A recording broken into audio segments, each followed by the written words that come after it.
There was a time when the White House kitchen smelled not of politics or power, but of breakfast. The hiss of a skillet, the hum of a butler's shoes on marble floors, and the comforting steam of coffee rising in early dawn. Before policy briefings and state dinners, before the flashbulbs and motorcades, there was food. Simple, human, grounding food. From the log cabins of Virginia to the West Wing's glittering dining halls, every president has had one quiet moment that belongs to no one else, that first bite of a favorite dish. And if you listen closely, behind the pages of history books and the marble of monuments, you can almost hear the clatter of plates, the laughter of dinner guests, and the scrape of silver spoons on china. Because America's story isn't just written in ink and iron. It's baked, fried, roasted, and simmered, across centuries of change, struggle, and triumph. Each president's favorite meal tells us something not just about the man himself, but about the nation he led, what it valued, what it craved, and what comfort tasted like when the weight of the world rested on one man's shoulders. Some found peace in the spice of Southern kitchens. Others turned to European delicacies or the hearty stews of home. And a few, well, their tastes were as peculiar as their legacies. This is not a story about food alone. It's a story about us, a story of how the simplest plate could capture the heart of an era, or soften the edges of a burdened presidency. It's about family dinners, kitchen tables, and recipes whispered through generations, from colonial hearths to modern stovetops. So tonight, we're pulling up a chair at the longest table in American history, one that stretches from Mount Vernon to Delaware, from Jefferson's macaroni to Obama's chili pot. We'll taste the meals that built a nation, one bite at a time. Because in every flavor, there's a story, and in every story, a reminder of the world tapestry. Now, let's start where the story of our country began. A foggy morning on the banks of the Potomac River, and the smell of cornmeal sizzling in honeyed butter. Number 1. George Washington, hoe cakes with honey. They say George Washington never told a lie, but he certainly told his cook how he liked his breakfast. Each morning at Mount Vernon began the same way, a wooden tray, a pewter plate, and a simple dish that spoke volumes, hoe cakes, dripping with honey. It wasn't a meal of royalty or grandeur. Just cornmeal, water, and a pinch of salt, fried crisp on a griddle and softened with sweet syrup from his own hives.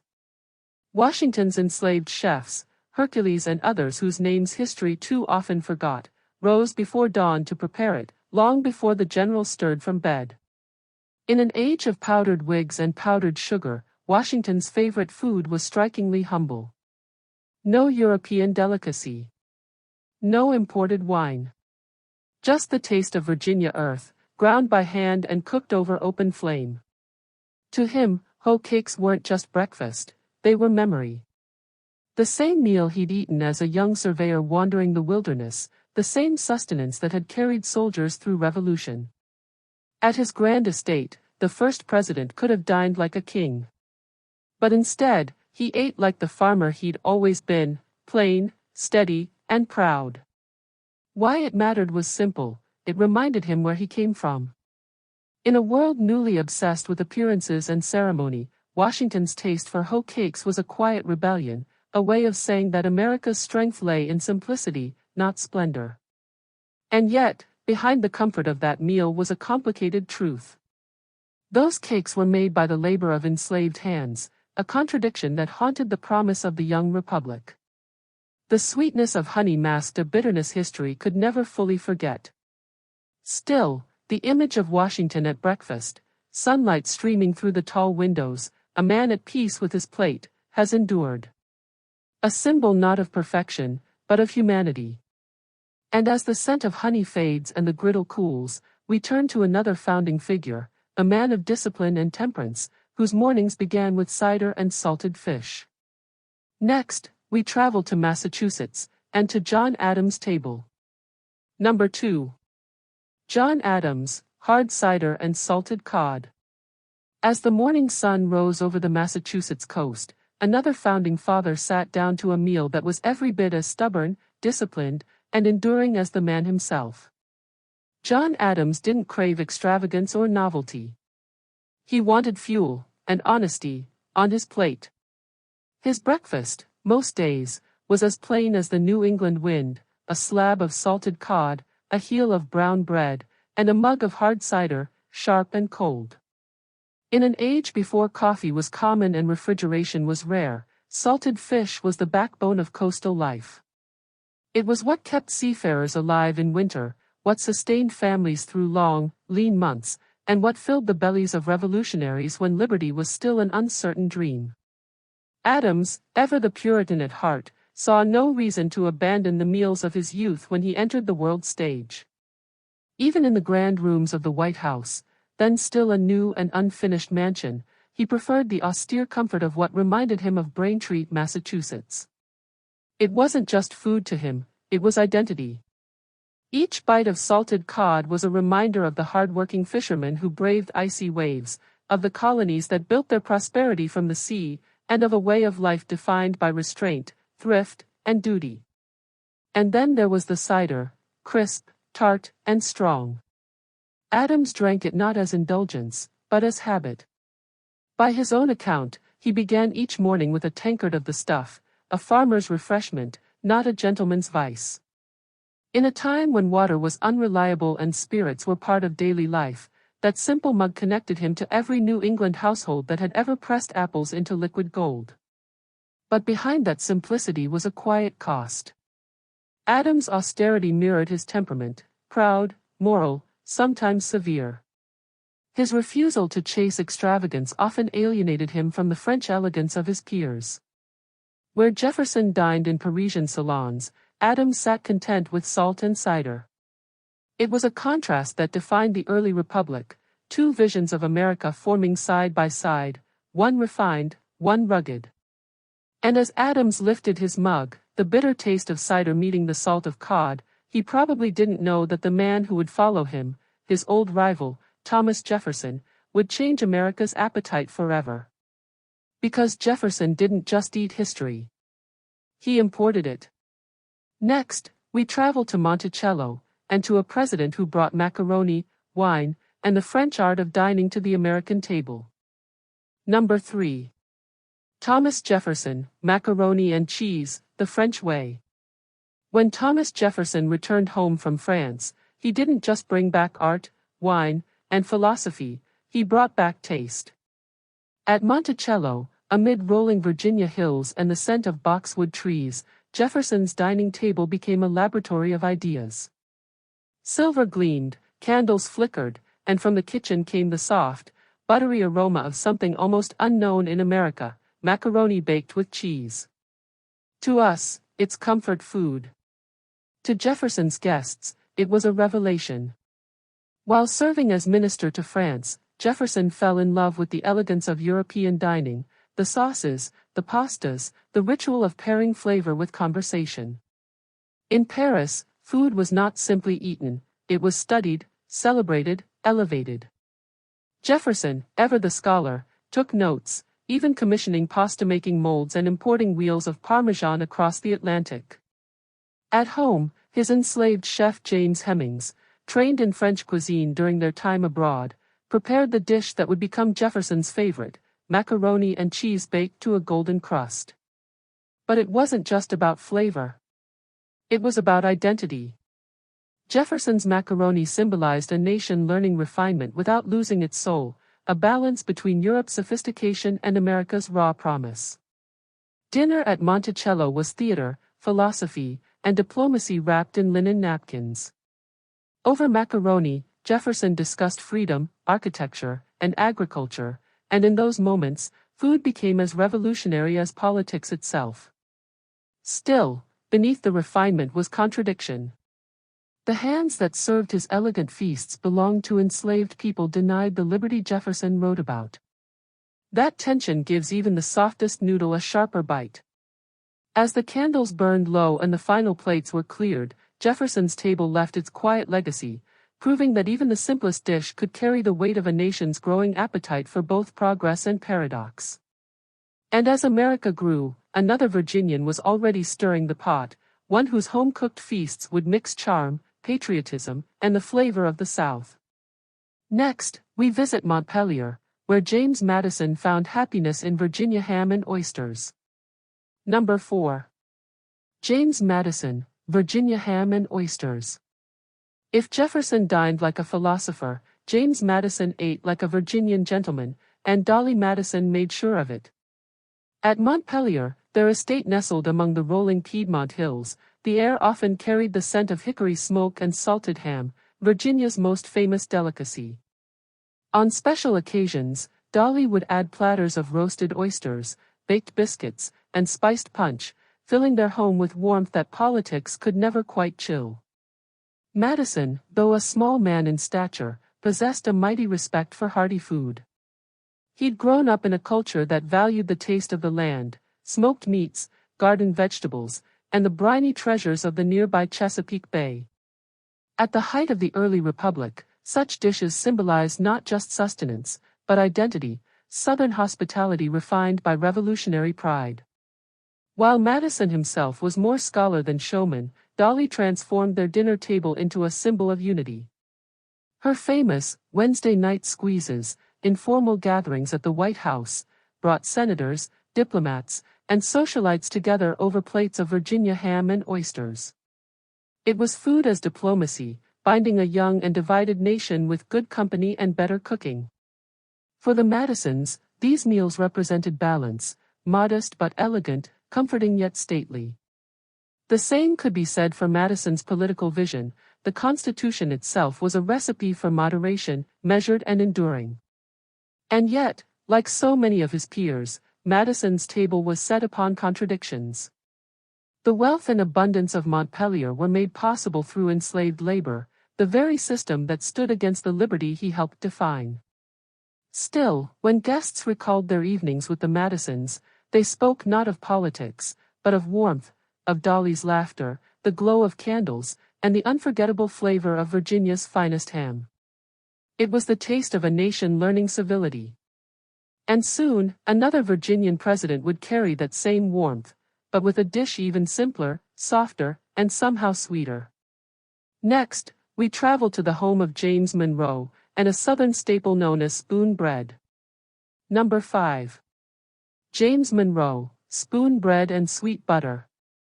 By the time James Monroe became president, America had grown, and so had its appetite. But Monroe's favorite dish remained as gentle and comforting as the countryside he called home: spoon bread, baked golden and served warm with butter. Neither quite bread nor pudding, spoon bread was a tender cornmeal creation, a dish of humble Southern kitchens. Its texture, soft enough to eat with a spoon, embodied the warmth of hearth and home. For Monroe, who had lived through war and diplomacy, it was the taste of peace. He'd eaten in the courts of France and the palaces of Europe, but he never forgot the flavors of Virginia.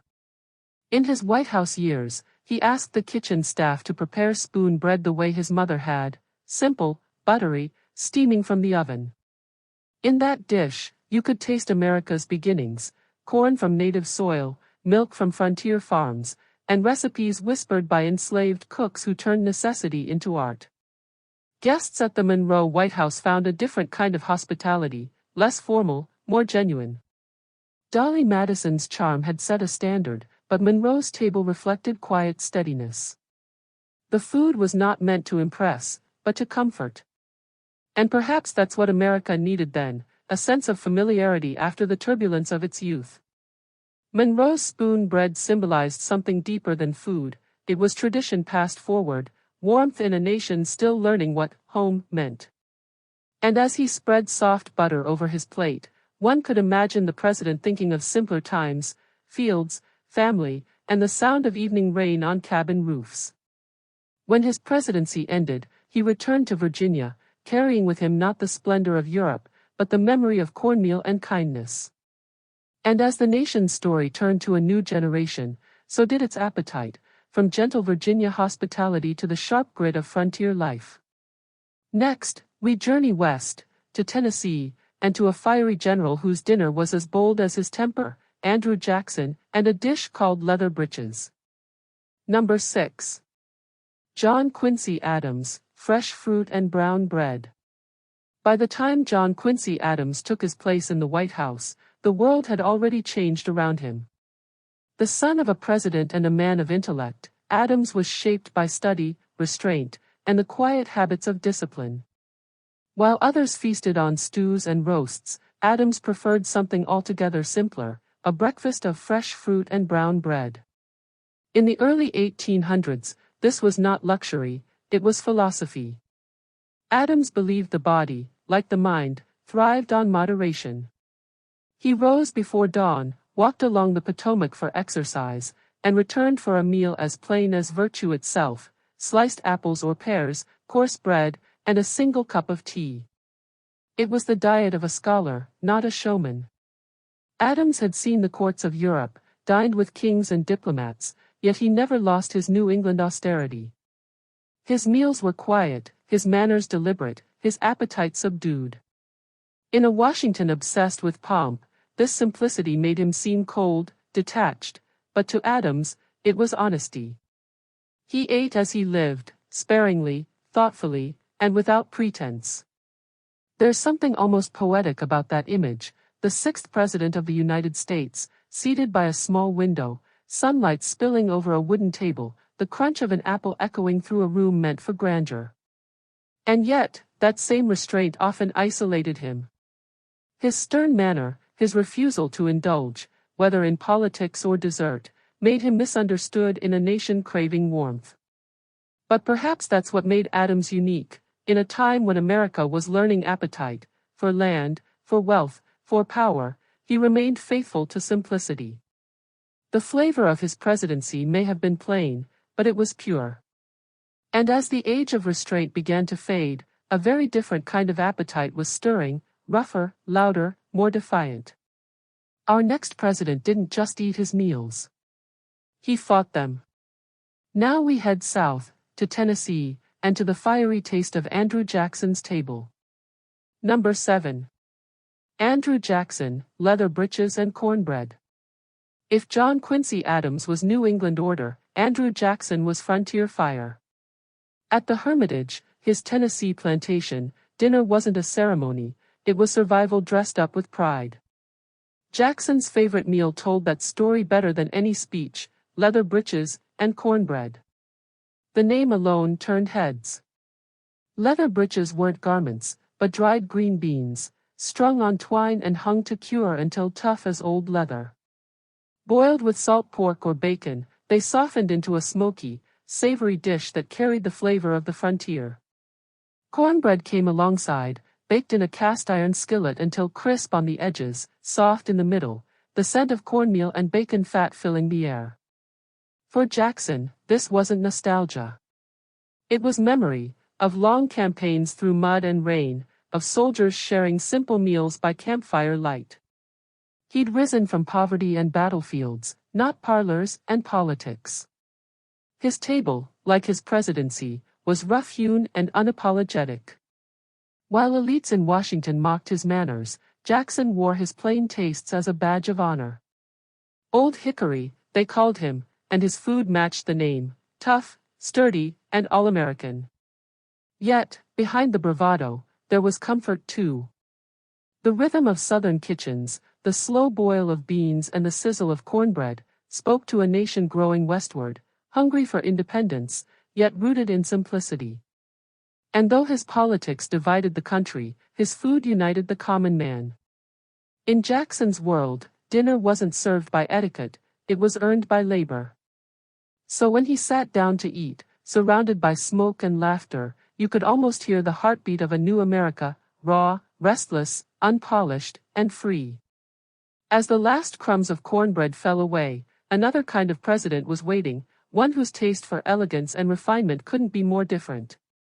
Next, we journey to New York, where Martin Van Buren's table shimmered with oysters, wine, and the aroma of rising sophistication. Number 8. Martin Van Buren, oysters and sherry wine. By the time Martin Van Buren took office, the American table had changed. Gone were the rough log cabins and frontier fires, in their place rose drawing rooms, silver cutlery, and conversation polished to a shine. Van Buren, a New Yorker through and through, embodied that transformation. Born humble but refined by ambition, he relished the finer things in life, none more so than fresh oysters and a glass of sherry wine. In the 1830s, oysters were not just food, they were fashion. From taverns to banquets, they symbolized prosperity and refinement, the taste of a nation stepping onto the world stage. At Van Buren's dinners, they arrived on silver trays, steamed, stewed, or baked with breadcrumbs. The scent of the sea mingled with the rich sweetness of sherry, laughter echoing off polished mahogany. It was elegance with an American accent. Unlike his predecessor Jackson, Van Buren believed presentation mattered. He dressed impeccably, entertained lavishly, and treated the presidency as performance. To him, every dinner was diplomacy, every plate, a statement that the young republic could stand among empires. And yet, beneath that civility, the country simmered with unrest. The Panic of 1837 struck like a thunderclap, and suddenly, the oysters and sherry that once symbolized progress became symbols of privilege. Still, Van Buren never apologized for his refinement. In an era of rough politics, he believed dignity mattered. The oyster, after all, hides its pearl behind a hard shell. And perhaps that was Van Buren himself, polished on the outside, shrewd and guarded within. As the candlelight glowed against his glass of amber sherry, America watched the tide of elegance rise and fall, a reminder that fortune, like the sea, is never still. And soon, the White House would welcome a man of even humbler meals, one whose table spoke not of elegance, but endurance. Next, we travel to the short and tragic presidency of William Henry Harrison, and the simple comfort of cornmeal mush with milk. Number 9. William Henry Harrison, cornmeal mush with milk. Before he was a president, William Henry Harrison was a soldier, a farmer, and a frontiersman. He didn't come from palaces or parlors, he came from cabins and campfires, where a man's worth was measured by endurance, not elegance. His favorite food? A humble bowl of cornmeal mush with milk. Cornmeal mush was America's old comfort food long before comfort food had a name. Coarse ground corn, stirred slowly into boiling water, then served warm with milk or molasses. To many in the 1840s, it was the taste of home, simple, honest, and filling. Harrison's affection for mush wasn't just about taste. It was a statement.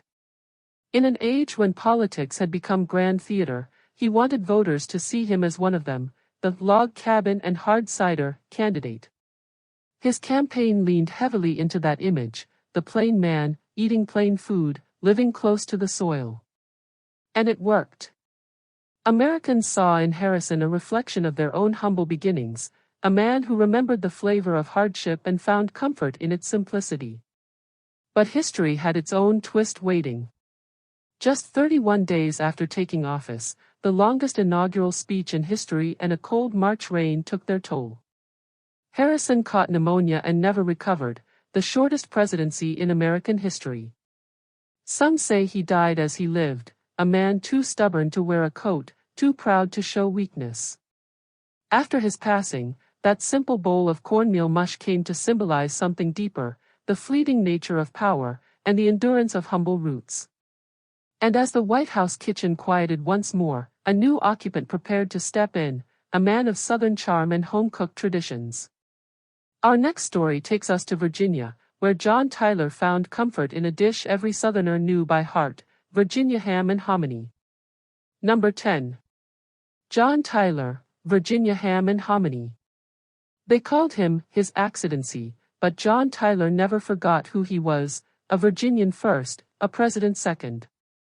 And nothing said Virginia more than his table, salt-cured ham and a side of hominy. It was a meal born from the red clay hills and smokehouses of the South. The ham, brined, smoked, and sliced paper thin, carried a deep, savory aroma that lingered through the house. The hominy, corn-soaked and softened until tender, was the perfect, quiet companion. Tyler's dinners reflected the genteel grace of antebellum Virginia. Candlelight, polished silver, and the sound of soft conversation. Yet underneath that refinement lay a fierce independence, the same spirit that led him to break with his own party and stand alone. Food, in Tyler's world, wasn't just sustenance. It was heritage. Virginia ham had been a staple since colonial times, cured with salt, patience, and pride. Every bite told a story of the South's connection to its land, its people, and its rhythm. When guests dined with the Tylers, they weren't just eating, they were experiencing a piece of the Old Dominion itself.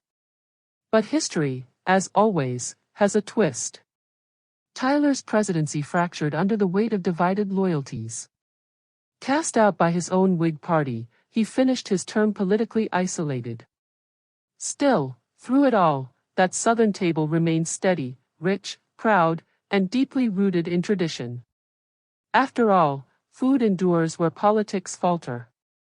And as Tyler's era faded, the White House was about to welcome a new leader with a different kind of hunger, not for elegance or approval, but for productivity, progress, and plain food.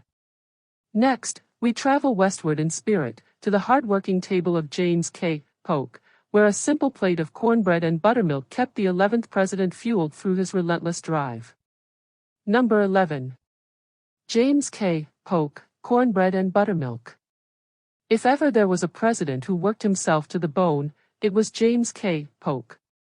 Serious, tireless, and uncompromising, Polk treated the presidency like a campaign that never ended, and his diet reflected that single-mindedness. His favorite meal?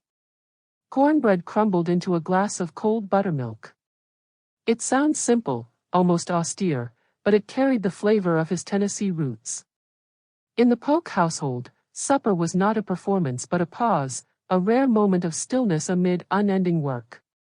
Cornbread and buttermilk was the food of the farmer, the soldier, and the South. Crumbly, tangy, satisfying, it was nourishment that didn't distract from the task at hand. Polk often skipped formal dinners altogether, preferring to eat quickly, then return to his desk. His wife, Sarah Polk, would host elegant gatherings without him, as he stayed upstairs signing documents, reviewing maps, and setting the course for expansion, Texas, Oregon, California. His was a presidency of manifest destiny, and his table was that of a man too busy making history to savor it. There's a kind of poetry in that, the most industrious president of his time, sustained by a meal so humble it could fit in one hand. But there's tragedy too. By the time he left office, Polk was exhausted, his body worn thin by years of overwork and the simplest of diets. Just 3 months after stepping down, he was gone. Perhaps that cornbread and buttermilk, plain as it was, told his story best, a man of purpose, unadorned by pleasure, consumed by duty. And as America's borders stretched west, so too did its appetites. The next president would bring with him a taste for richness, for roast beef, brandy, and banquets that rivaled Europe's. Up next, Zachary Taylor, the soldier president whose rugged appetite never quite fit the marble halls of Washington. Number 12. Zachary Taylor, roast beef and potatoes. To the soldiers who marched beside him, Zachary Taylor was old rough and ready. To those who dined with him, he was exactly the same, plain-spoken, no-nonsense, and utterly unimpressed by fancy meals.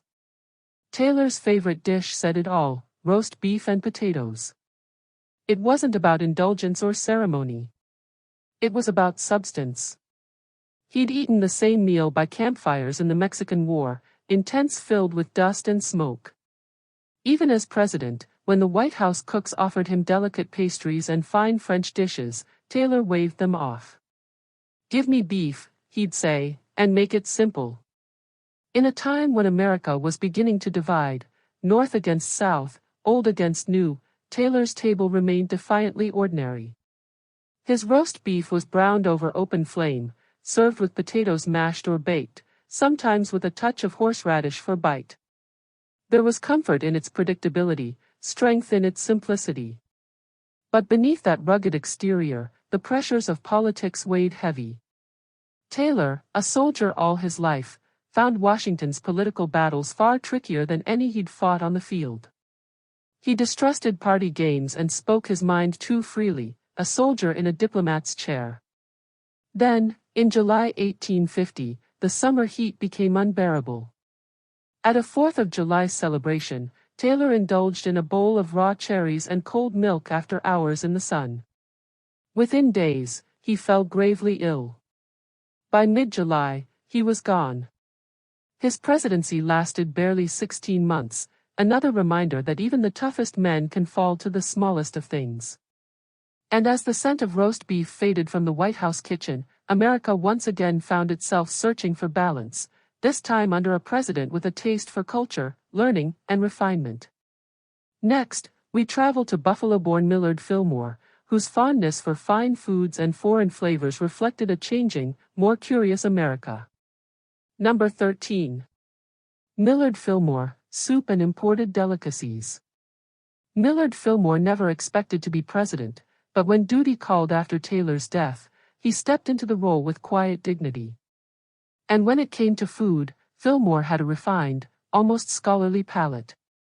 He loved soups, thick, hearty broths or elegant consommes, often accompanied by imported delicacies he discovered through diplomatic events. Lobster, pickled tongue, even rare fruits from the tropics appeared on his table from time to time. In the mid-1800s, such foods symbolized sophistication and progress, an America no longer defined only by its farms and fields, but by its growing connection to the world. Fillmore's meals reflected that evolution. He helped establish the White House Library, championed education, and believed that good taste, in both culture and cuisine, was part of national identity. His guests often remarked on the refinement of his dinners, fine china, orderly courses, and a sense of calm that contrasted the stormy politics of the age.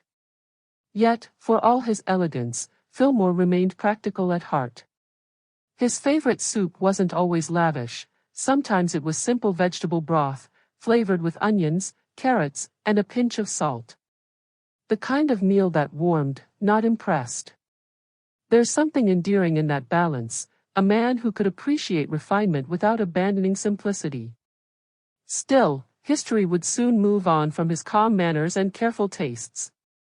The country was restless, its divisions deepening. And the next man to sit at the White House table would carry not refinement, but heartbreak. Our story turns next to Franklin Pierce, the president whose favorite food, fried clams and apple pie, offered fleeting comfort to a troubled soul. Number 14. Franklin Pierce, fried clams and apple pie. Franklin Pierce was handsome, eloquent, and charming, the kind of man destined, it seemed, to lead. But behind the polished image was a life shadowed by tragedy. Before taking office, Pierce lost all 3 of his children, the last, in a horrific train accident just weeks before his inauguration. His wife, Jane, never recovered, and the White House became a place of mourning rather than celebration. Perhaps that's why his favorite foods were so humble, fried clams and apple pie, flavors that reminded him of New England's shores, of simpler, happier times. The crisp saltiness of fried clams, dipped in cornmeal and cooked golden brown, carried the scent of the Atlantic. The sweet warmth of apple pie, spiced with cinnamon, tasted like home.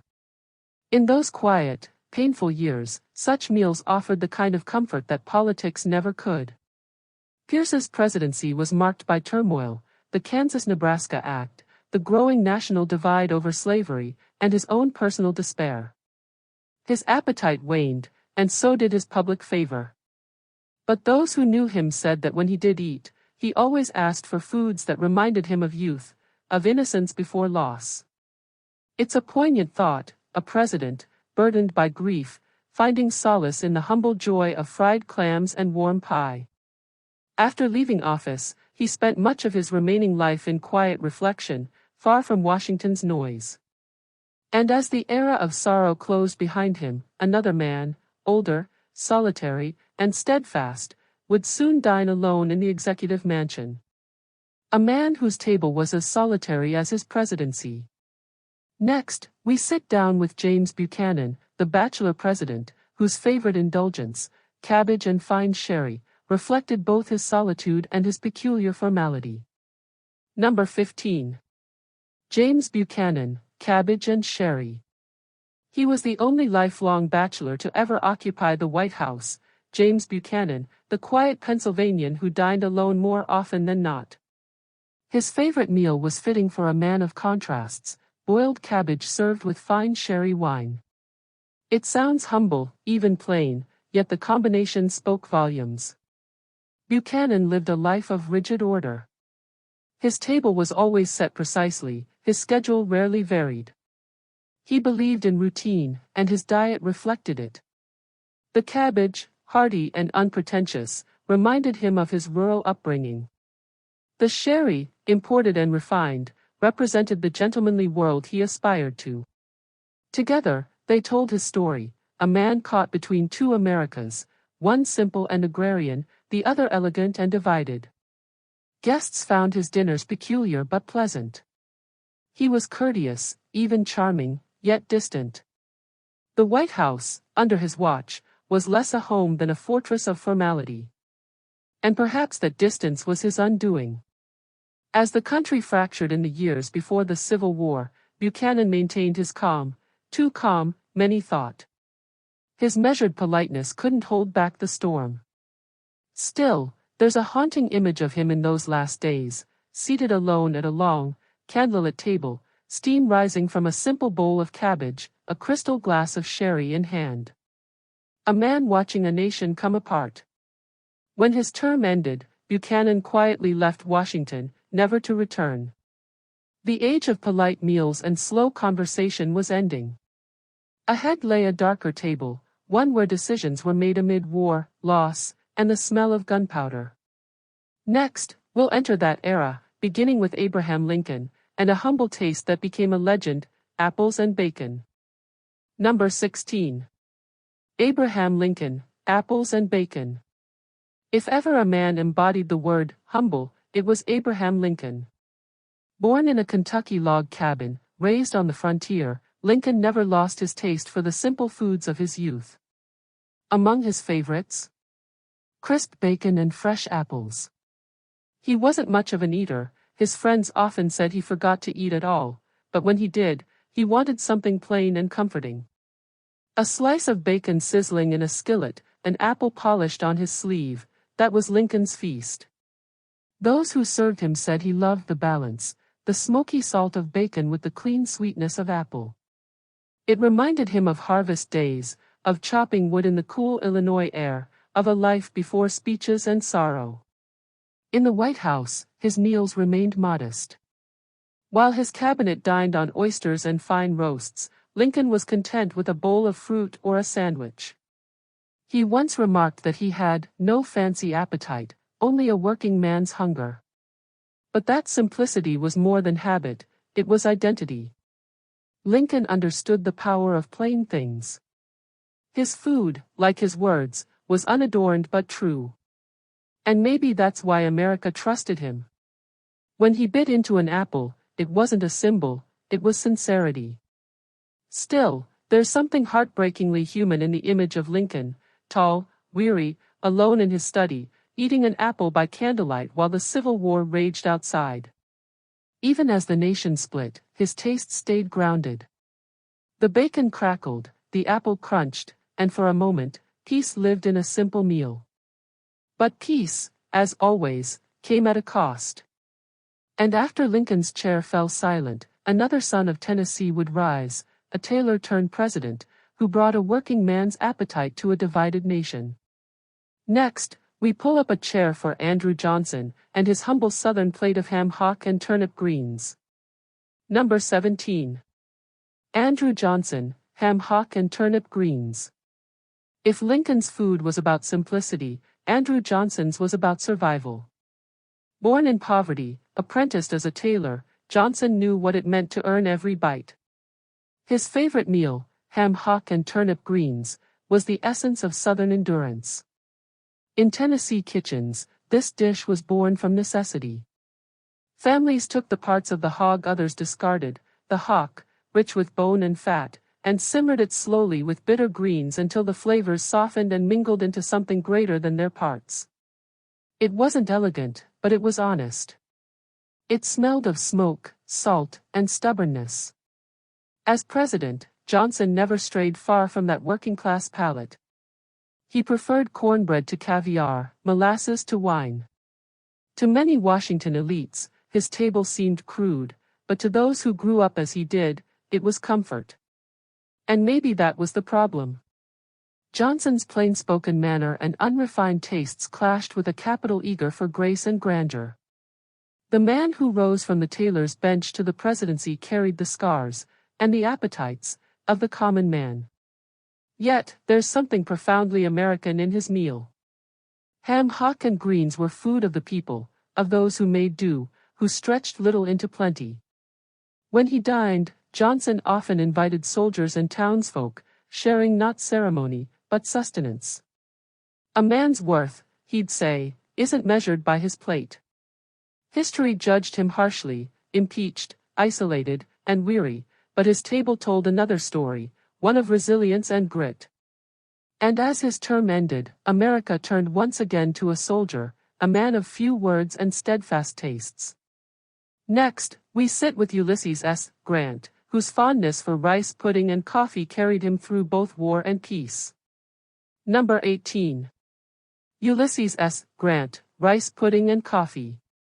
To his soldiers, Ulysses S. Grant was a quiet force, steady, calm, unshakable.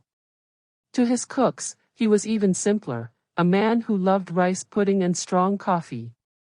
Grant didn't drink to impress, didn't dine to dazzle. He ate what filled him, plain, wholesome food that reminded him of his mother's Ohio kitchen. Rice pudding, baked slow and fragrant with milk and sugar, was his favorite dessert. After long days, he'd often request it, the kind with a soft top and a bit of cinnamon. Paired with a steaming cup of coffee, dark, black, and unsweetened, it was comfort wrapped in steam and silence. During the Civil War, when luxury was scarce, coffee became a soldier's lifeline. Grant drank it constantly, morning, night, and through the endless hours of planning. When asked his secret to endurance, he once replied simply, "Plenty of coffee." In the White House, that habit continued. While others toasted with wine, Grant poured himself another cup. His dinners were hearty but unpretentious, roast beef, potatoes, pudding. And though his presidency was marred by scandal, there was something pure about his personal simplicity. The man who commanded armies still found joy in a spoonful of rice pudding. Maybe it reminded him of peace, of a world without smoke or orders, of family and quiet. As Grant aged, he wrote his memoirs while battling illness, often pausing only for coffee between paragraphs. The same meal that fueled his youth now sustained his final days. And when he was gone, the nation mourned him not as a gourmet, but as a man who found dignity in modest things. Up next, Rutherford B. Hayes, whose appetite for health and reform began, fittingly, with a plate of brown bread and fresh fruit. Number 19. Rutherford B. Hayes, brown bread and fresh fruit. Rutherford B. Hayes brought something new to the White House, not grandeur, not indulgence, but balance.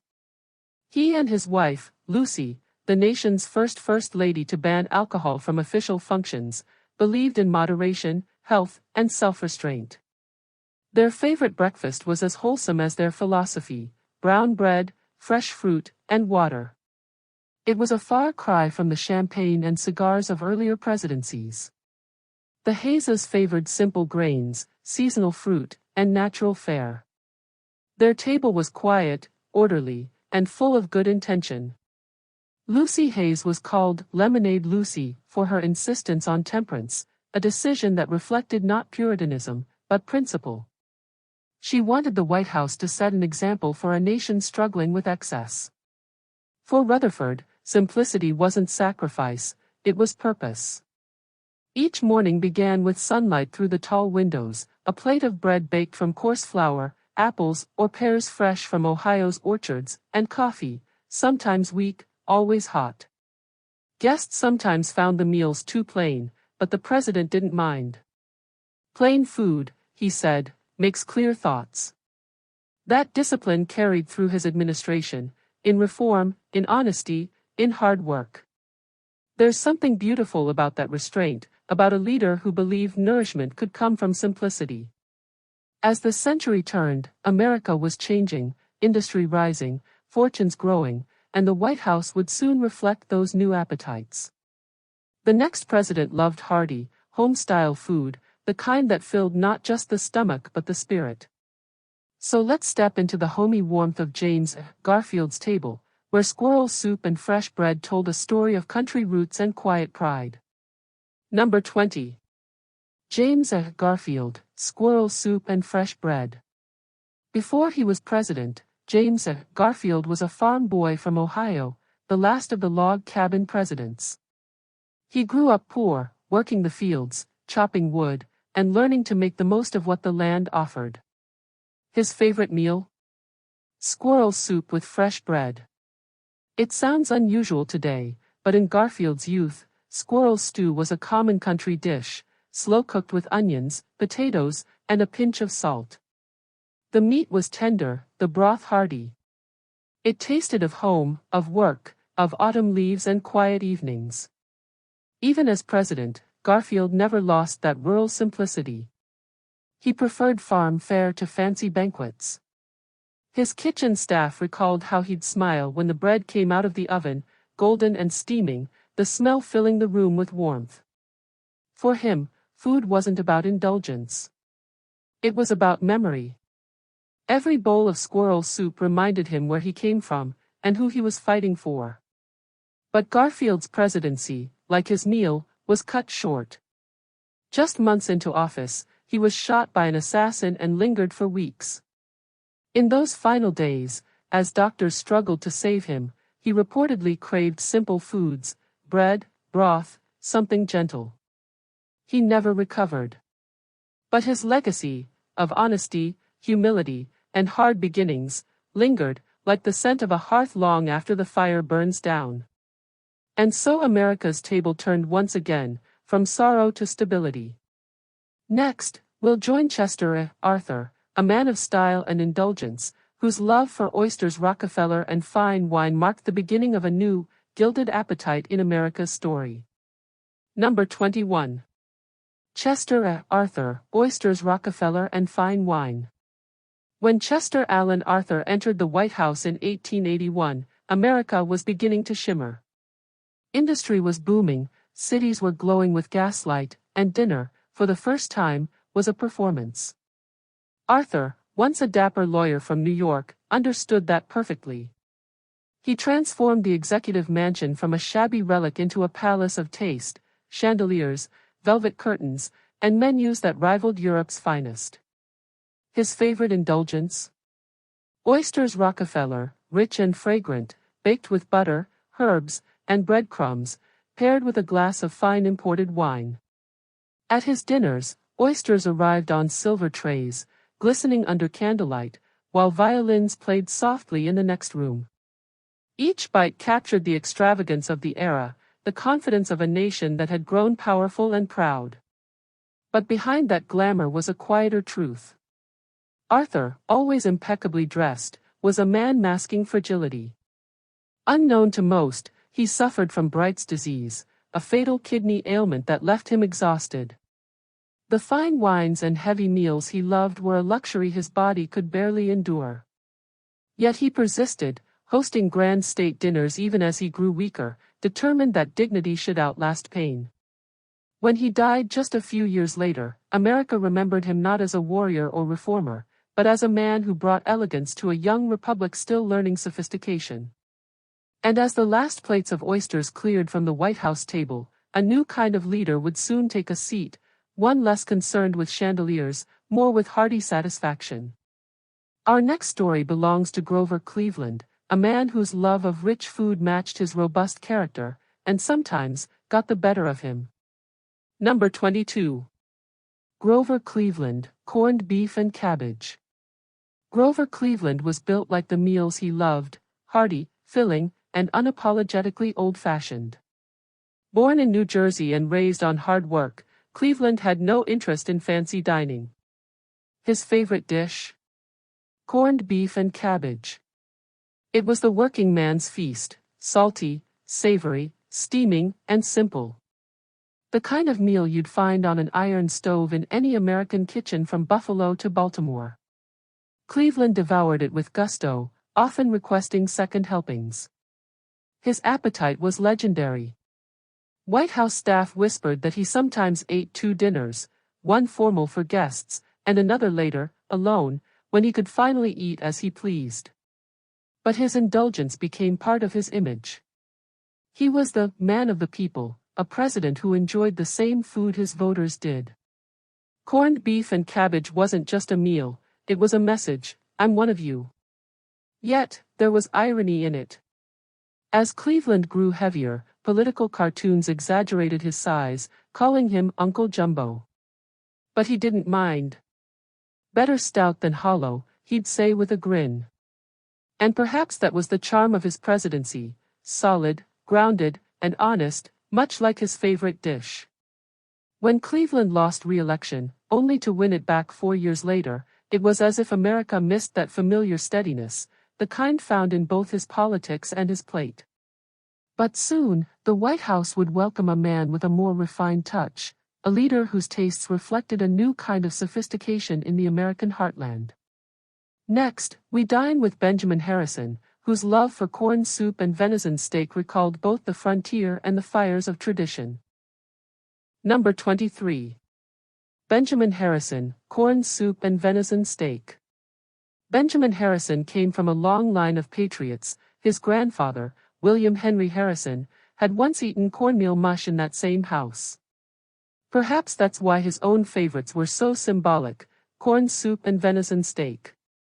In the late 1800s, these were more than foods, they were echoes of the frontier. Corn, the gift of Native America. Venison, the prize of early settlers. Together, they formed a meal rooted in the wilderness that built the nation. At Harrison's table, corn soup was served thick and creamy, with butter and salt. The venison arrived tender and smoky, often accompanied by cranberry relish or fried potatoes. Guests described the meals as robust but respectable, much like the man himself. He was disciplined, devout, and precise, a man of faith and formality. Dinner in the Harrison White House followed strict order, but it always carried warmth. His wife, Caroline, a talented hostess, oversaw menus and even designed new White House china, the first to feature the American eagle in color. There was pride in every detail, from the polished forks to the steaming bowls of soup. But as Harrison's presidency drew on, the country's appetite began shifting, from tradition to innovation. Industrial food, refrigeration, and railroads were changing what Americans ate and how they ate it. Still, Harrison's table stood as a bridge, between old America and the new one emerging just beyond the gates. And when his time ended, the scent of corn and venison faded from the White House kitchen, replaced by something distinctly modern, coffee, steak, and the sweet aroma of prosperity. Next comes William McKinley, the last of the 19th century presidents, a man whose taste for steak, coffee, and apple pie defined a hopeful, rising America on the eve of a new century. Number 24. William McKinley, steak, coffee, and apple pie. There was something comforting about William McKinley, his calm voice, his kind manners, and his love of ordinary, hearty meals. He adored steak, served with onions or mushrooms, and washed down with strong coffee, followed, always, by a slice of apple pie. That combination became his signature, the plate of a man who rose from modest beginnings in Ohio to the highest office in the land. McKinley's dinners were simple but abundant, reflecting an America at peace and in prosperity. The Gilded Age was glittering, industry was booming, and the nation was stretching confidently into the 20th century. For him, food was ritual. He started each day with coffee, black, always hot, and ended each evening with something sweet. He'd often eat quietly beside his wife, Ida, who suffered from illness, cutting her food before his own. It was small gestures like that which endeared him to the people. He didn't crave extravagance, only familiarity, and perhaps that's why his assassination in 1901, during a public event, struck the nation so deeply. The man who loved apple pie, the symbol of American comfort, was taken suddenly, and with him, an era ended. But out of that tragedy rose a whirlwind, a man of boundless energy, who saw eating as fuel for action, not leisure. Next, we step into the bustling world of Theodore Roosevelt, and his favorite dish, roast wild game with coffee and rolls, the food of a man who lived life in full charge. Number 25. Theodore Roosevelt, roast wild game and coffee. Theodore Roosevelt didn't just live history, he charged through it. Everything about him was vigorous, his walks, his speeches, his laugh, even his meals. He loved roast wild game, especially duck or venison, served with hot rolls and strong black coffee. To Roosevelt, food wasn't luxury, it was fuel. He ate quickly, decisively, as though the meal were just another challenge to conquer. Staff recalled that he'd finish breakfast before others unfolded their napkins. But the dishes he loved spoke to who he was, a hunter, explorer, and conservationist who found beauty in nature's balance. When he dined on roast game, it wasn't extravagance, it was connection. The food reminded him of his expeditions, the crisp air of the Dakota plains, the echo of gunfire through pine and snow. In the White House, dinners were lively, filled with laughter, storytelling, and endless cups of coffee. Roosevelt often invited guests from all walks of life, cowboys, writers, generals, even prizefighters. The table was his theater, and conversation his sport. Yet for all his energy, he ate with moderation. A man's strength, he said, comes not from gluttony, but from will.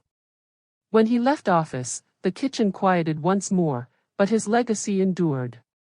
He turned the American meal into something bold, adventurous, alive. And as the 20th century dawned, the country's tastes, like its people, were changing fast, growing modern, metropolitan, and distinctly American. Up next, the refined calm of William Howard Taft, whose passion for food, and for life, was as grand as the man himself. Number 26. William Howard Taft, roast beef and buttered potatoes. William Howard Taft was a man of immense stature, in body, mind, and appetite. At over 300 pounds, he was the largest president in history, but his love for food wasn't about greed. It was about joy. Taft's favorite meal was simple yet grand, roast beef with buttered potatoes and gravy. It was a dish of tradition, hearty, warm, and deeply American. In the early 1900s, the country was changing fast. Automobiles hummed in the streets, electric lights flickered in homes, and the first movie theaters were filling with wonder. But at Taft's dinner table, things stayed grounded. He often hosted long, lavish meals, 8 courses or more, but the heart of every one was that familiar roast beef. The smell of slow-cooked meat and the gleam of melted butter on potatoes became part of his daily comfort. Taft once joked, "If I can't get good beef, I'll be a poor president." He saw food as both reward and reassurance, a moment of calm amid political storms. But the story turns bittersweet. His size became the subject of ridicule. Newspapers printed cartoons of him wedged in bathtubs or overflowing chairs. Behind his cheerful exterior, he struggled deeply with health and public scrutiny. In later years, he lost nearly 80 pounds, embracing walks and moderation. He learned that satisfaction didn't always mean abundance, sometimes, it meant balance. Still, that roast beef dinner remains symbolic, a portrait of a man who loved life too much to do anything halfway. And as Taft's term ended, the kitchen fires gave way to the next president, a man of intellect, idealism, and New England simplicity, Woodrow Wilson, who found solace in something humble and surprisingly Southern. Number 27. Woodrow Wilson, chicken salad and prune pudding. Woodrow Wilson, the scholar president, lived much of his life inside his own thoughts. He was deliberate, precise, and deeply disciplined, even at the dinner table. His favorite meal? Chicken salad, served cold, with prune pudding for dessert. It sounds modest, even strange, by today's standards. But in the 1910s, this was considered refinement, the food of genteel luncheons and quiet conversation. Wilson preferred meals light and balanced. His wife, Ellen, often joined him for simple family dinners, with the table adorned by fresh flowers from the White House garden. When she passed away early in his presidency, his appetite faded with her. Later, his second wife, Edith, took over those duties, even helping him eat after his devastating stroke. In those last years, as he lay weakened and silent, she fed him spoonfuls of that same gentle pudding, soft, sweet, and easy to swallow. Wilson's chicken salad wasn't about flavor, it was about control. He believed in order, in both politics and the plate. But the more he tried to shape the world, the less he could control his own body. And so, in the quiet rooms of the White House, the once fiery reformer became a fragile figure, sustained by the same foods that once symbolized composure. When he left office, America was weary of war and ready for optimism, and the next president brought exactly that. A man who loved poker, laughter, and plenty of good food, Warren G. Harding. Number 28. Warren G. Harding, chicken pie and cornbread. Warren Harding wasn't a complex man. He loved baseball, poker, and a hearty meal that reminded him of home. His favorite? Chicken pie, thick with gravy, tender meat, and a golden crust, served with buttery cornbread. Harding's table reflected the America of the Roaring Twenties, comfortable, indulgent, and slightly reckless. He adored Southern-style cooking, despite being from Ohio, and would often invite friends for informal meals where laughter and cigars filled the air. White House chefs recalled him as a man who ate with pleasure. But beneath the charm, his presidency was riddled with scandal, the infamous Teapot Dome affair, political favors, and whispered rumors. Still, at the table, Harding was just Warren, a man escaping the weight of office for a slice of pie and a story from home. He loved his wife Florence's home cooking most of all, though she was far more stern than sweet. In 1923, while touring the West, Harding collapsed after dinner in San Francisco, from what many believe was food poisoning or heart failure. His last meal? Chicken soup. The same comfort he'd always turned to. As America mourned, the jazz age rolled on, louder, faster, freer. And soon, a man from Vermont would bring it all back down to earth, with simple breakfasts and quiet dignity. Number 29. Calvin Coolidge, pancakes and Vermont maple syrup. Calvin Coolidge was not a man of many words, but when he did speak, he meant it. And when he ate, he did so with the same steady restraint. His favorite meal was pancakes dripping with Vermont maple syrup, the taste of his childhood.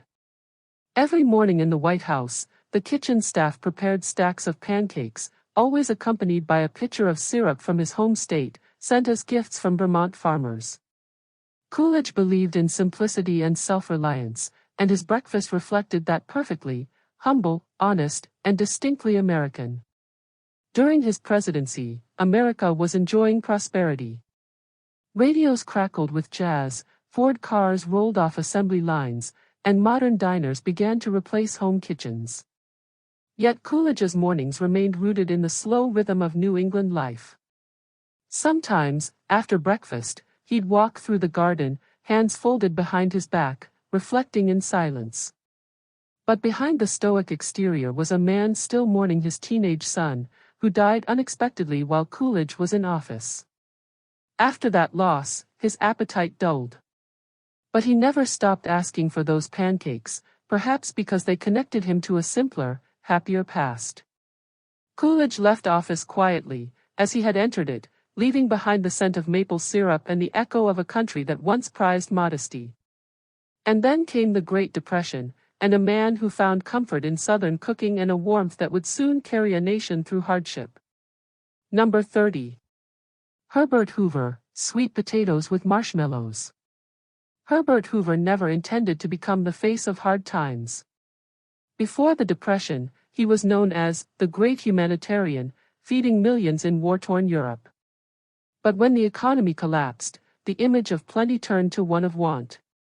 Yet even in those grim years, the Hoovers' favorite dish offered comfort and color: sweet potatoes baked with marshmallows. It was a distinctly American creation, rich, sweet, and optimistic.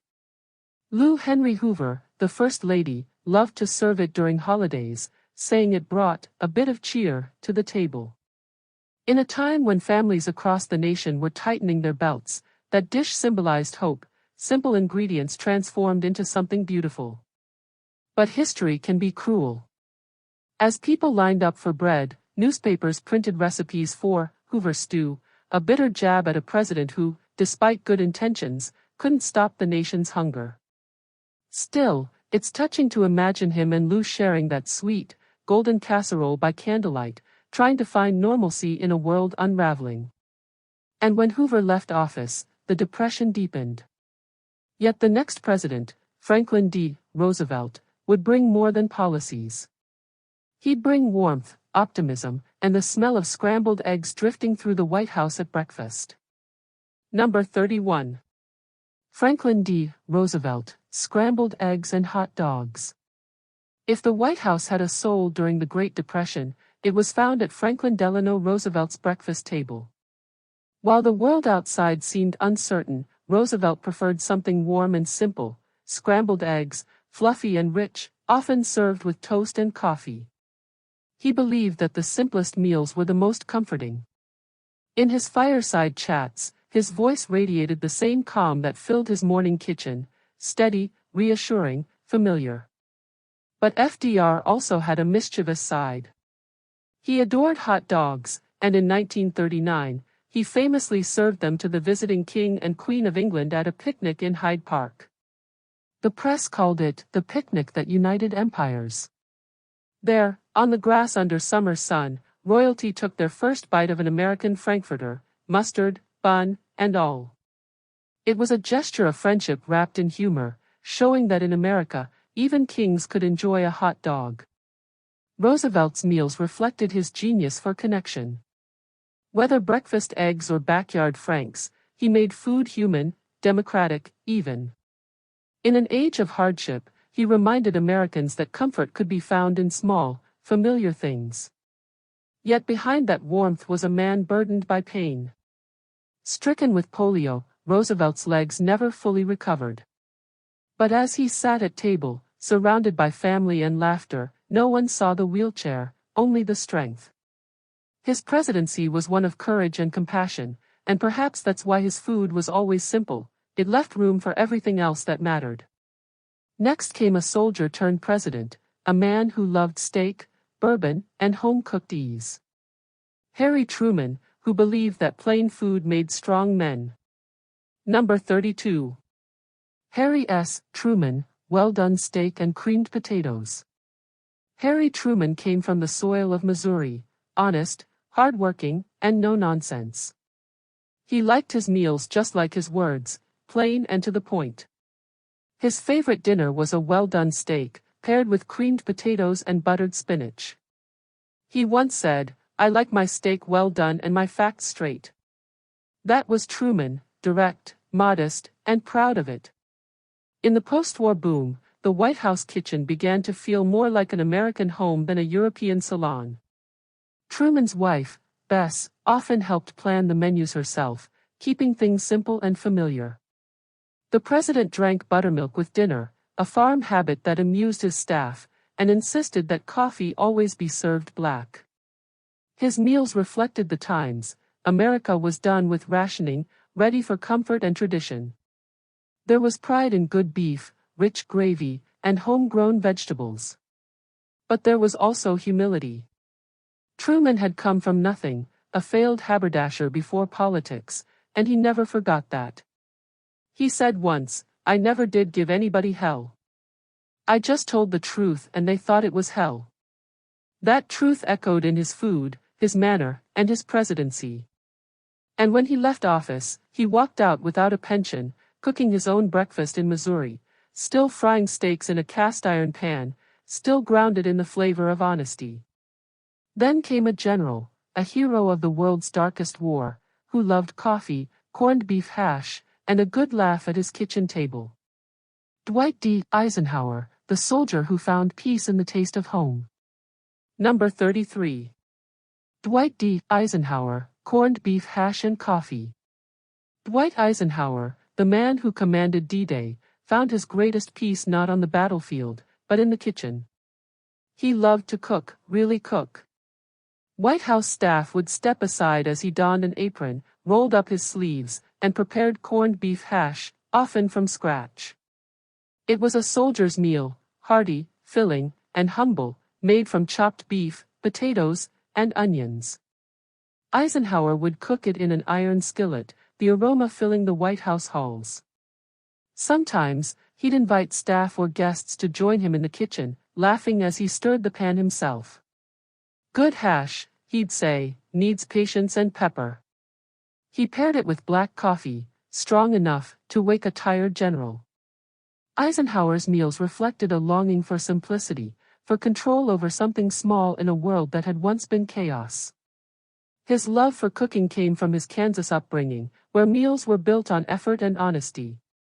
And it wasn't just about food. In a way, those quiet mornings by the stove were his meditation, a break from Cold War tension, a reminder that life was still human. When he left the presidency, he returned to his farm in Gettysburg, tending cattle, growing vegetables, and making hash in the open air. But the America he left behind was changing fast. Television, rock and roll, and a new kind of glamour were entering the scene. And no one embodied that modern grace more than the next president, a man of youth, style, and unmistakable taste. Number 34. John F. Kennedy, New England clam chowder and lobster. When John F. Kennedy entered the White House in 1961, the air itself seemed different, lighter, brighter, more hopeful. And so did the food. Kennedy's favorite meal was New England clam chowder, creamy and rich, a reminder of the Cape Cod summers of his youth. He also loved Maine lobster, served cold with drawn butter and lemon. These were dishes of home, elegant, yet deeply personal. Jacqueline Kennedy transformed the White House dining room into a space of French elegance and American pride. She introduced wine pairings, formal menus, and the first White House chef trained in Paris. Yet, even amidst that sophistication, JFK often asked for his chowder, that warm, milky soup that carried the scent of ocean and nostalgia. He was a president of contrasts, global in vision, local in heart. One day, he'd host Nobel laureates at dinner, the next, he'd request clam chowder and a glass of milk. There's something haunting about that, a reminder of youth and fragility. When he was taken in 1963, so suddenly, it felt like the table of America had gone silent mid-meal. The White House never smelled quite the same again, the salt of the sea replaced by the stillness of loss. But history moves on, and the torch passed to a man from Texas, one who traded chowder for chili, and formality for fire. Lyndon B. Johnson, whose favorite meal was as bold and untamed as his presidency itself. Number 35. Lyndon B. Johnson, Texas barbecue and chili. If John Kennedy brought elegance to Washington, Lyndon B. Johnson brought the smoke. He loved Texas barbecue, thick, smoky, slow-cooked beef brisket, and his famous Hill Country chili, made without beans, just meat, peppers, and spice. Johnson's barbecues were legendary. He'd host them at his ranch, sleeves rolled up, the smell of mesquite drifting across the fields. Guests from across the world, senators, ambassadors, even foreign leaders, would gather under the Texas sky as the president himself carved the meat. He believed barbecue was the great equalizer. Around the pit, titles didn't matter. Only good smoke, good sauce, and good talk. LBJ's chili recipe became so famous it was nicknamed Pedernales River Chili, after his home ranch. He even had it canned and sent to friends and world leaders, a little taste of Texas diplomacy. But there was more behind it than flavor. Johnson's love of barbecue was about identity, a reminder of his roots, his grit, his refusal to lose touch with the people who made him. He ate fast, talked faster, and ruled like a whirlwind. Yet, in those rare quiet evenings, sitting with Lady Bird by the fire, a bowl of chili in hand, he seemed almost peaceful, a man who, for a moment, could taste home again. And as America marched toward the turbulent late 1960s, his meals, smoky, simple, sincere, marked the end of an era when presidents still ate like the people they served. Number 36. Richard Nixon, cottage cheese and pineapple. For a man who carried the world's secrets, Richard Nixon ate with surprising restraint. His favorite meal? Cottage cheese topped with pineapple. It sounds almost monastic, and in a way, it was. Nixon had been raised in poverty, the son of a struggling grocer in California. He never lost his frugality or his suspicion of excess. In the White House, his breakfast was nearly always the same: a bowl of cottage cheese, a ring of canned pineapple, and a glass of milk or coffee. Occasionally, he'd add ketchup, a detail that horrified his staff but amused him. To Nixon, food was necessity, not pleasure. He once told an aide, "I eat to live, not live to eat." And that simplicity mirrored the man himself, efficient, guarded, oddly lonely. But there's something almost poignant in that image, the leader of the free world, sitting in silence, spooning cottage cheese while the country buzzed outside. When scandal broke and he resigned in 1974, his final meal at the White House was, fittingly, that same dish: humble, white, quiet. Afterward, he returned to California, walking along the beaches of San Clemente, still eating the same breakfasts, still alone with his thoughts. And as the Watergate years faded, the White House would open its doors to a president whose charm was as southern as sweet tea, and whose plate was piled high with comfort and contradiction. Number 37. Gerald Ford, pot roast and butter pecan ice cream. Gerald Ford never planned to be president, fate placed him there. And perhaps that's why he remained so normal. He loved pot roast, slow-cooked with carrots, onions, and potatoes, the kind of meal you'd find in a Michigan family kitchen on a Sunday evening. Ford's wife, Betty, often joined him for dinner at the family table, not the state dining room. The White House kitchen staff adored them because they didn't demand extravagance, just warmth and good food. Ford also had a weakness for butter pecan ice cream, which he often ate late at night while watching football or reading the newspaper. It's almost cinematic, the most powerful man in the world, in his pajamas, a spoon in hand, smiling at a bowl of ice cream. His presidency was short and steady, a pause between turmoil and change, and his food reflected that same comfort. He wasn't chasing legacy. He was holding the country together, one quiet meal at a time. And when he left office, America was ready for optimism again, and a president who carried the twang of Georgia, the faith of a farmer, and the warmth of a peanut field. Number 38. Jimmy Carter, grits and peanut butter. For Jimmy Carter, food was never about luxury, it was about roots. He grew up in Plains, Georgia, in a farmhouse where meals came from the land itself. His favorite breakfast? Grits with butter and salt. His favorite snack? Peanut butter, often homemade, often eaten straight from the jar. As president, Carter carried that Southern simplicity into the White House. He preferred cornbread over caviar, iced tea over champagne, and always grits on Sunday mornings. He was the first president who seemed completely comfortable without pretense. When foreign dignitaries dined with him, he didn't hide his habits, he'd smile, spread peanut butter on toast, and talk about farming and family. During his term, the country faced inflation and energy crises, but Carter's authenticity never wavered. His food mirrored his character, humble, sincere, quietly nourishing. Even after the presidency, when he returned to Plains, he still cooked his own meals, grits, greens, and yes, plenty of peanuts. He reminded America of something it had almost forgotten, that leadership could still come from simplicity, and that the humblest harvest could still feed a nation's heart. But soon, the pendulum would swing again, toward Hollywood glamour, optimism, and a president who loved jelly beans as much as he loved America. Number 39. Ronald Reagan, jelly beans and macaroni and cheese. When Ronald Reagan came to Washington, he brought California sunshine with him, and a bowl of jelly beans. He kept jars of them everywhere, in the Oval Office, aboard Air Force One, even in cabinet meetings. His favorite flavor? Licorice. The jelly beans weren't just candy, they were symbol. Bright, colorful, and endlessly cheerful, they represented the optimism of Reagan's America. Reporters called it the candy diplomacy of the 1980s. But Reagan's tastes weren't all sweet. He adored macaroni and cheese, baked the traditional way, sharp cheddar, breadcrumbs, and plenty of butter.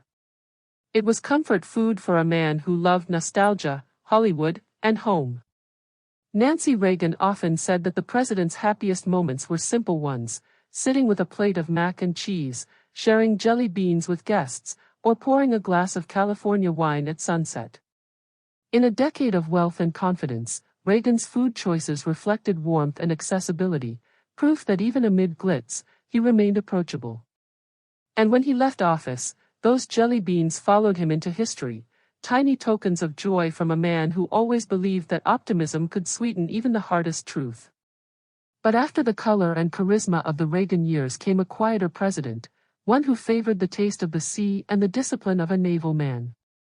George H. W. Bush, whose food choices told us as much about his humor as his humility. Number 40. George H. W. Bush, pork rinds and shrimp gumbo. George H. W. Bush was the last president of a different kind, polite, private, and a little bit old-fashioned. He had two favorite foods that perfectly captured his personality, pork rinds and shrimp gumbo. The pork rinds came first, salty, crunchy, and decidedly unpresidential. He loved them so much that after he mentioned it during his campaign, sales across America skyrocketed.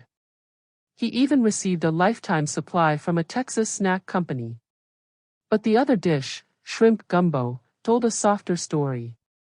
It came from his years in the South and his appreciation for spice, warmth, and family-style meals. Barbara Bush often cooked it herself, filling the White House with the aroma of Cajun comfort. And then there was his famous aversion, broccoli. "I do not like broccoli," he declared, "and I'm the President of the United States, so I'm not going to eat any more broccoli." It was said with humor, but it became a moment of relatability. America chuckled, and suddenly, the leader of the free world seemed a little more human. Behind his New England manners was a man who enjoyed the small, crunchy joys of life, proof that even the most dignified presidents had their guilty pleasures. And when his son would later take that same office, the family flavor, and that Texas heart, would live on through barbecue, Tex-Mex, and a deep love for home. Number 41. George W. Bush, cheeseburger pizza and Tex-Mex comfort.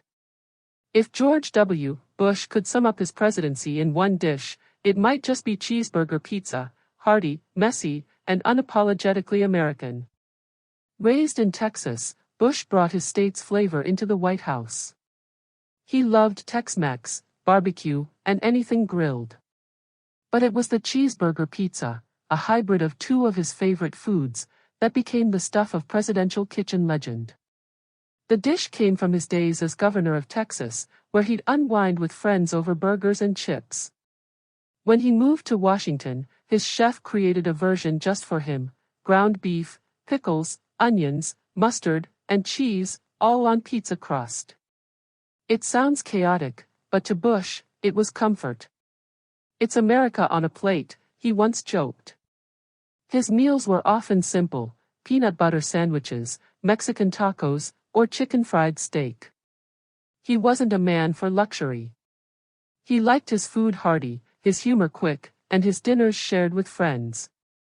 In moments of global tension, from 9/11 to the wars that followed, his private dinners were small reminders of normalcy. Behind closed doors, he'd eat his pizza, tease his staff, and call home to talk to Laura. And when his term ended, he returned to Texas and to simpler meals, a man back on his porch, grilling with family, the smell of mesquite in the air. From the bold taste of Texas, America would soon turn to a man from Hawaii and Chicago, whose favorite foods reflected a new kind of presidency, diverse, global, and deeply human. Number 42. Barack Obama, chili, arugula salad, and mom's recipes. Barack Obama was the first president to truly grow up between worlds, Hawaii and Indonesia, Chicago and Washington. His food mirrored that mix of roots and refinement. His absolute favorite dish? Homemade chili. It was his go-to comfort food, a recipe he'd perfected back in college, filled with ground turkey, red beans, and a touch of spice. He'd cook it himself, even as president. Staff members recalled walking into the White House kitchen and finding him in shirt sleeves, stirring a pot of chili while listening to Miles Davis. But Obama also had a taste for health and balance. He enjoyed arugula salads, grilled fish, and almonds as snacks. Michelle Obama's Let's Move initiative transformed the White House garden into a living classroom, bringing fresh produce to the presidential table, a symbol of modern awareness in an age of fast food. Yet behind the vegetables and policy was a deeply personal side. Obama often spoke of his mother's cooking, simple rice dishes from his childhood in Hawaii, or the spicy sambal his Indonesian stepfather made. Food, for him, wasn't just fuel, it was memory, connection, and story. And that balance, between the soulful and the sensible, defined his presidency. After him came a leader who loved indulgence unapologetically, whose golden plate and golden name both carried the same message: bigger, bolder, and fast. Number 43. Donald Trump, fast food and well-done steaks. If Donald Trump's food choices had a slogan, it might have been, "Make fast food great again." From McDonald's to KFC to Big Macs aboard Air Force One, Trump's love for fast food was well known, and oddly relatable. He once said he preferred it because, you know what you're getting. There's truth in that. In a world of unpredictability, a burger and fries felt dependable. His go-to meal? A Big Mac, Filet-O-Fish, Diet Cola, and sometimes a well-done steak with ketchup. Critics mocked him, but his supporters loved it. It made him seem like one of them. Amid crystal chandeliers and billion-dollar deals, he was still the guy eating McNuggets out of a paper box. The White House staff sometimes joked that it was the most American diet in history. But behind it all was a man who craved control and familiarity, things that power often takes away. In a way, his fast food meals were his anchor, a ritual of comfort amid chaos. And as his term ended, America once again looked toward calm, to a president who preferred quiet meals, family dinners, and an old-fashioned scoop of ice cream. Number 44. Joe Biden, ice cream and pasta with red sauce. Joe Biden is America's comfort food president. He's the guy who lights up when handed a cone of ice cream, his lifelong favorite treat. Chocolate chip, specifically. There are photos of him everywhere, sunglasses on, smiling wide, cone in hand. It's not a photo op, it's who he is. Ice cream has been a through line in his life, from his childhood in Scranton to his decades in the Senate. He once joked, "My name is Joe Biden, and I love ice cream," but behind the humor is warmth. It represents joy, nostalgia, and a little sweetness after a lifetime of hardship. But Biden's real comfort food is pasta with red sauce, the kind his mother made every Sunday. It's simple: garlic, olive oil, tomatoes, but it's what home tastes like. As president, Biden's meals remain humble: grilled chicken, sandwiches, pasta, and yes, ice cream always nearby. He's a man of habit, and in his simplicity, Americans see something familiar, that desire to pause, to savor, to remember that small joys matter most. And maybe that's the perfect place to end, not with grandeur, but with gratitude. From Washington's ale-soaked suppers to Biden's chocolate chip cone, America's presidents have always eaten like the times they lived in. Each plate tells a story, of struggle and comfort, of memory and meaning. Food has been their link to home, to the people, and to the country itself. Because behind every decision and speech and headline, there's always been a moment at the table. A moment of stillness. A bite of something warm.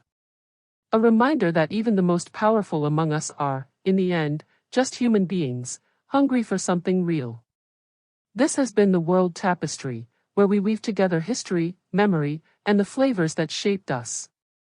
If you enjoyed this journey through the presidential plate, don't forget to subscribe, like, and share the story, because every meal tells a tale worth remembering.